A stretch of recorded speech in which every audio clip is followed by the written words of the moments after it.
Esto no es un podcast.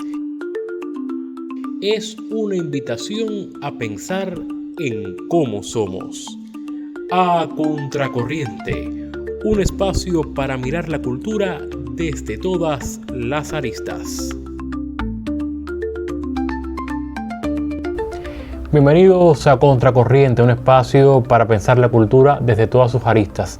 Vamos cerrando una primera temporada dedicada a conceptualizar sobre diferentes aspectos que marcan, por supuesto, la cultura desde todos los aspectos de la vida. Me acompaña nuevamente el profesor Omar González. Bienvenido, profe. Ha sido un placer. Y yo soy Eric Méndez Díaz y los invito entonces a acompañarnos por este recorrido, este breve resumen de lo que ha sido esta primera temporada de A Contracorriente. Hay una concepción de la cultura estrecha, que es sobre todo decimonónica, y que es la que se ha impuesto en el imaginario colectivo en muchas sociedades. Dicen que hay 250 definiciones de cultura válidas y socialmente establecidas. Hay divisiones muy cuestionadas dentro de la misma cultura. El ballet y la pelota. El ballet, la pelota. El ballet, el público del ballet es de una característica completamente diferente, se supone, al de la pelota. En Cuba eso no es así. Por eso hay que defender la excepcionalidad de la cultura. De la cultura ligada a la identidad. La identidad es un componente esencial de la cultura. De vuelta, profe, hemos conversado de varios temas, lo decíamos al principio, hemos hablado de la cultura, de sus usos, de también su vinculación con la diplomacia, de las industrias culturales, de las guerras de pensamiento, de la colonialidad del ser y del saber. En fin, hemos mirado desde varias aristas la cultura, sobre todo para intentar conceptualizarla de cara a lo que será el futuro de este espacio. Sin embargo, creo que es importante dejar sentado la idea con la que cerrábamos el episodio anterior, que era justamente que estos conceptos que hemos visto aquí en la Contracorriente no son conceptos en su mayoría importados, sino que parten, al menos en su concepción, desde una mirada propia, o sea, desde nuestra identidad, de nuestra forma de ser y de saber.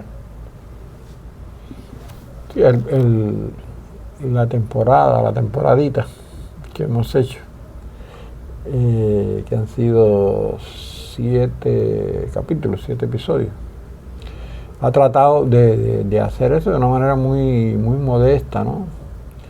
Porque el tiempo mismo, las características del espacio, el lenguaje, la estética que tienen los podcasts, no permite ir más allá de los límites que la propia palabra comporta.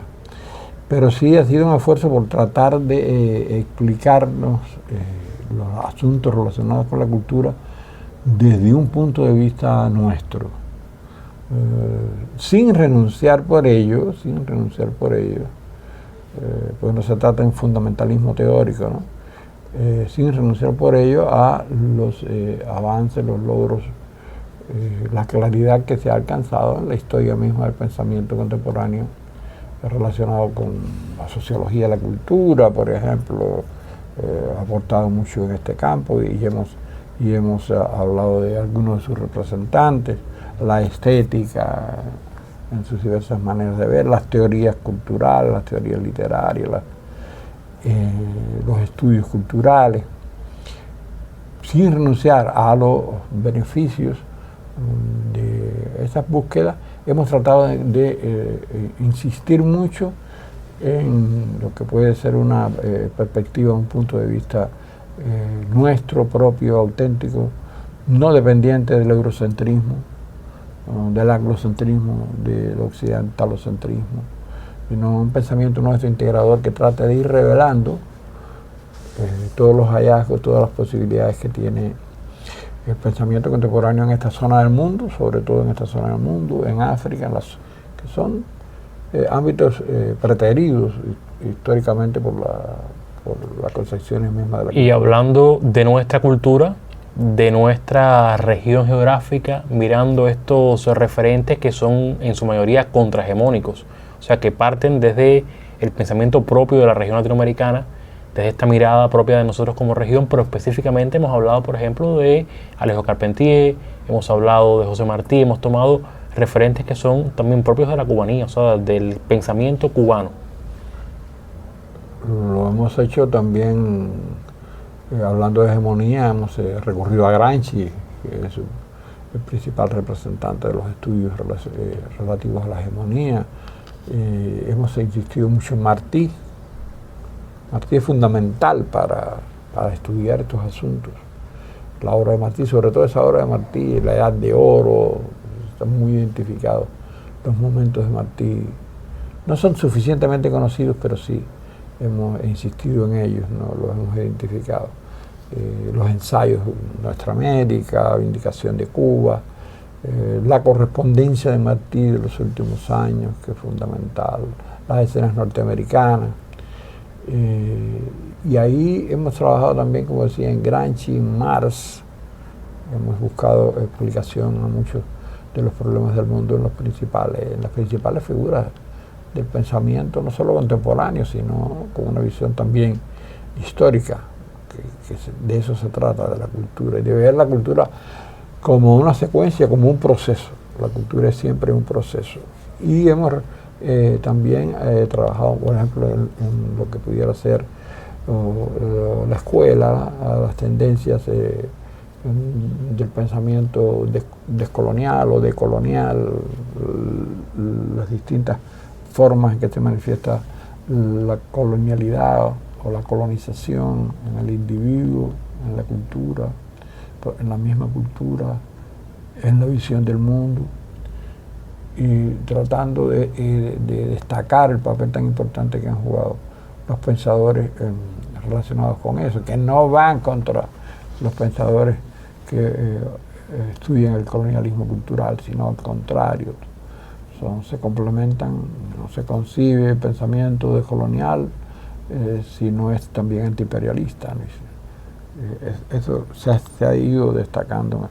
Este podcast, en su humildad, persigue el objetivo de hacer una suerte de pedagogía de los argumentos, porque de lo que se trata no es de evitar caer en la tentación del odio, de la banalización de las propias ideas, de la práctica misma cultural, y encontrar maneras de relacionar y de trabajar con los argumentos, de dar herramientas para el debate. Son 15 minutos en cada capítulo, pero esa ha sido la intención. Quizás sea muy pretencioso decir esto, pero el objetivo es, que es lo que más nosotros trabajamos, la pedagogía de los argumentos, cómo enseñar, cómo fortalecer los argumentos para que el debate sea más profundo, sea más analítico y sea más eficaz. Aprovechemos ahora para recordar algunos momentos de lo que ha ocurrido en esta primera temporada de A Contracorriente. Veamos. Que la cultura tiene una gran ventaja, además de ser también fuente de paz, además de cumplir ese rol tan importante de comunicar, de tender puentes entre pueblos, entre culturas, entre comunidades, y eso propiciar el diálogo. La cultura habilita el diálogo, porque en un marco cultural el diálogo es esencial. Las industrias culturales no son más que eso, que la reproducción, ya con carácter industrial, de los contenidos, de los diferentes contenidos en las diferentes manifestaciones artísticas. Y esa ampliación, esa extensión ilimitada de los contenidos va a dar lugar a lo que es la cultura de masas, que ya es cuando intervienen y también previamente en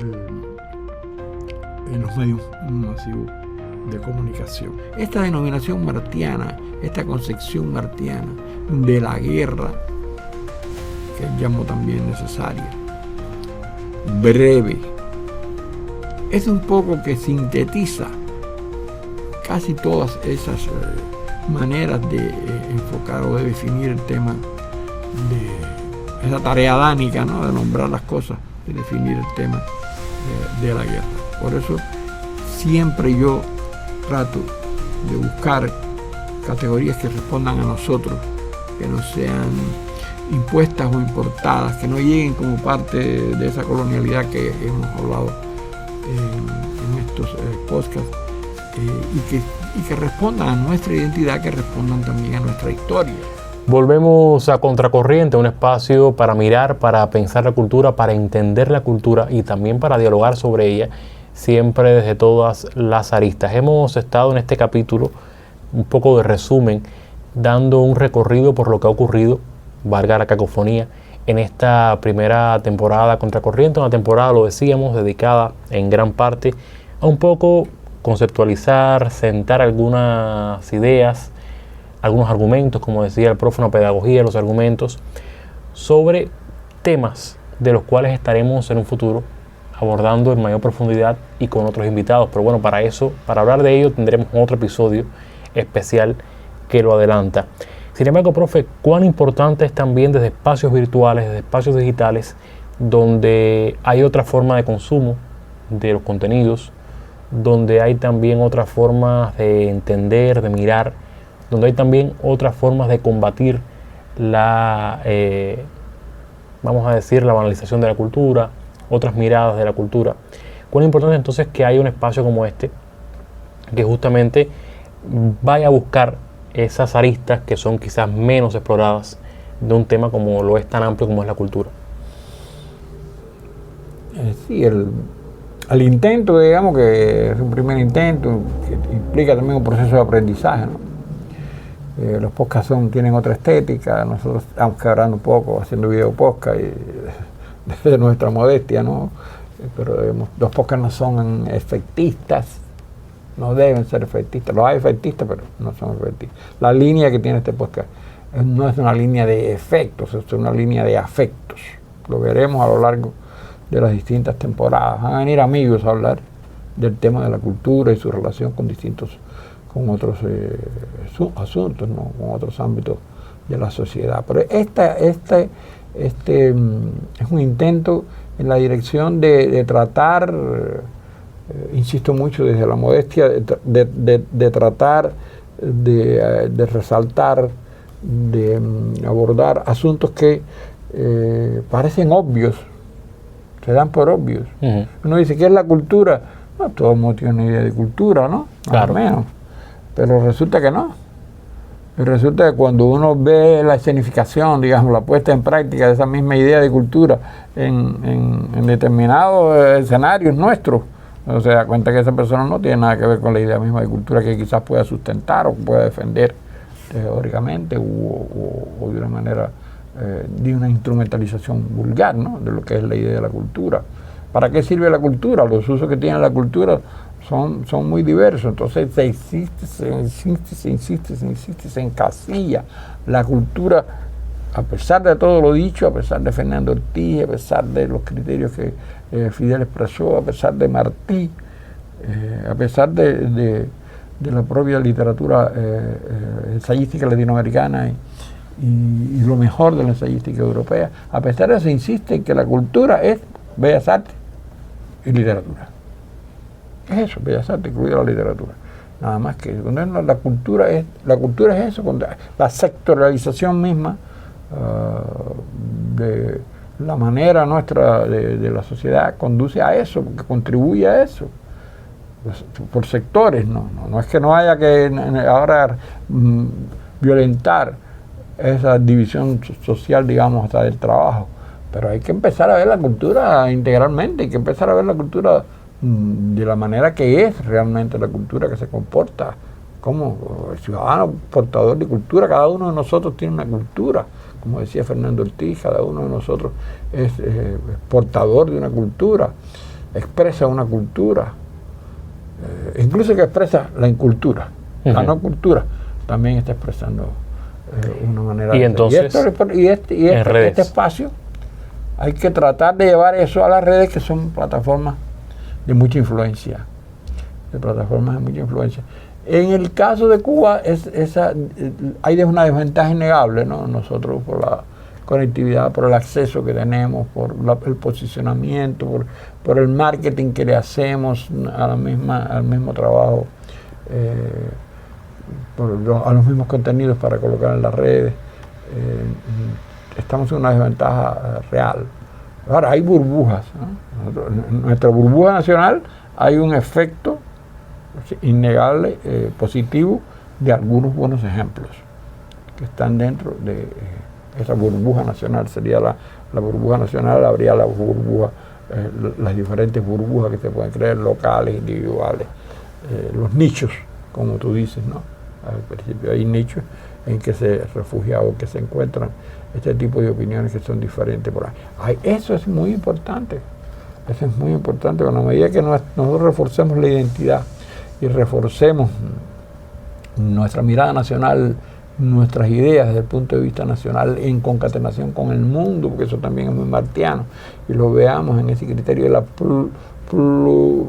pluriversalidad, es decir, no solo de la universalidad, en que le demos a la diversidad un lugar mayor en cuanto a las opiniones, interactuemos con el resto del mundo, esa burbuja se va ampliando y va siendo cada vez más inclusiva.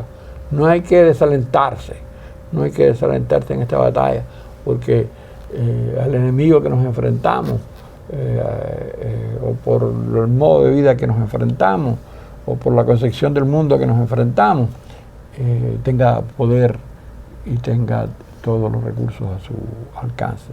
Nosotros, desde nuestro lugar, desde nuestra perspectiva, desde nuestro espacio, podemos contribuir por lo menos a la clarificación de los que piensan como nosotros, de nosotros mismos, y prepararnos para el debate con los demás, por muy poderosos que sean. La verdad siempre se abre camino, la verdad ilumina en medio de la oscuridad que se vive y la que se avisora.